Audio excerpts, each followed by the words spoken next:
Assalamualaikum warahmatullahi wabarakatuh. Let me introduce myself. My name is Bunga Rizky. You can call me Bunga. Criminology class D. I will read my article.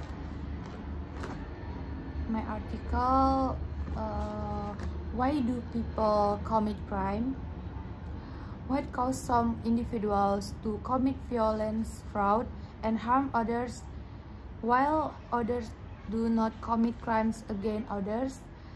This short article will review the definition from and several psychological explanations that are often used to explain criminal behavior.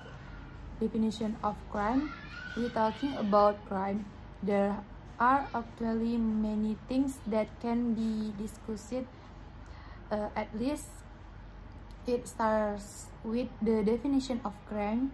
Crime is often defined as behavior that violates legal regulation, as a result of which a person can be punished. Crime occurs when someone violates the law either directly or indirectly, or in a form of negligence that can result in punishment. In this legal perspective, criminal behavior seems active. Humans commit crimes. However, not behaving can actually be a form of crime. For example, child neglect or not reporting to the authorities when we find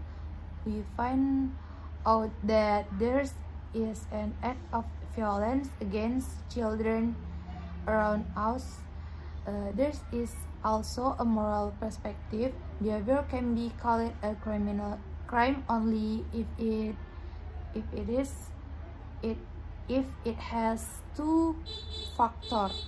Number one, means the intention to carry out the behavior, and number two, actus reus, the behavior is carried out without coercion from other people.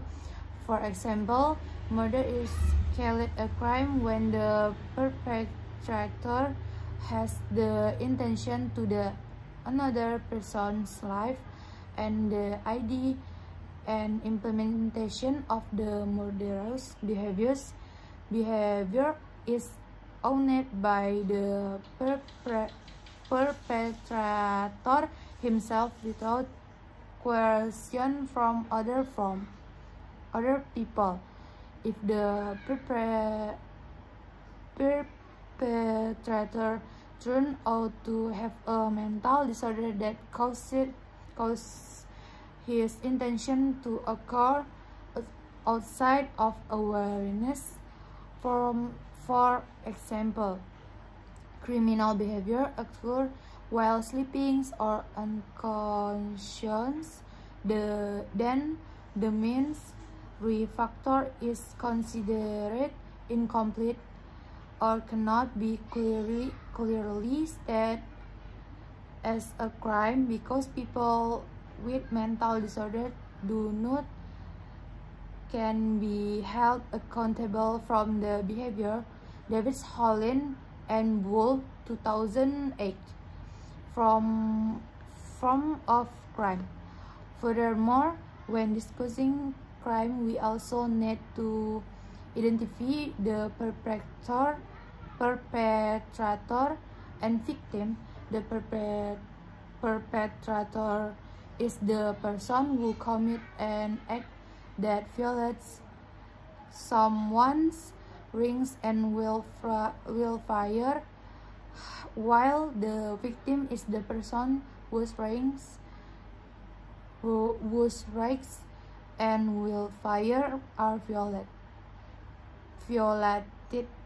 In criminal case, identification will be related to making demands and legal responsibility. However, sometimes it is not easy to identify the perpetrator and the victim.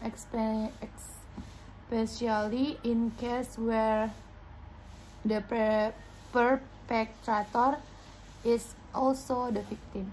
For example, the perpetrator of prostitution is actually also the victim of his behavior.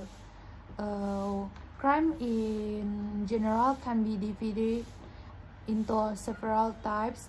Personal crime, the perpetrator and victim of the crime are the same. Interpersonal, there is a perpetrator who harms other people. And social crime, the effect of perpetrator crime is detrimental to the lives of many people in society. In terms of implementation, crime can also be divided into organized crime, often called white-collar crime, which has a system and planning as expertise in committing crimes, and unorganized crimes committed without planning and carried out by people who do not have special skills or are amateur. Criminally, there are several examples of criminal behavior: murder, violence, rape, theft, robbery, frauds, assault, substance and drug abuse, and many others. Theory of crime.